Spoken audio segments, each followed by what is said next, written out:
A lot of people talk about non-dual paths in terms of good and bad. Now, setting nails and setting dharmas in those paths. Ultimate non-duality. The Buddha decided some things, and if you want anything that you've expected in life to occur, you respect what the Buddha has decided.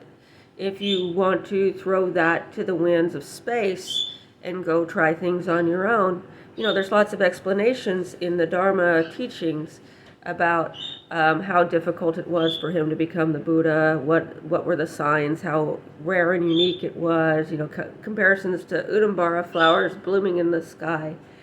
And but if you really think you are one of those, you can do things your own way.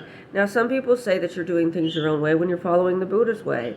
And there's everything that anybody might say to you to try to express to you that this is not the way to do things or the way to do things in a good way. Somebody is imitating them. They've got their distorted mirror set up.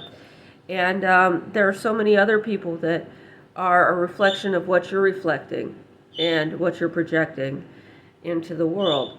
So when you want to speak, use your body, speech, and mind. Purifying yourselves with thoughts like these will help the ripples that you make generate things that are less disturbing or more disturbing in a useful way. And so if you look at all phenomenon as something that can be your teacher in all the lessons that you've learned, and school goes on after you graduate, but if you loiter in the parking lot, they're going to assume you're a drug dealer.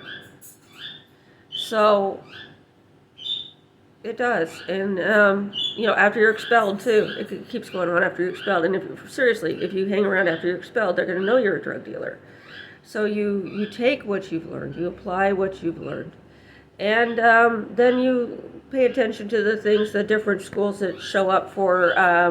It's no longer your job to be in school. Now it's your job to maybe repair every once in a while, to converse with people, to be an adult.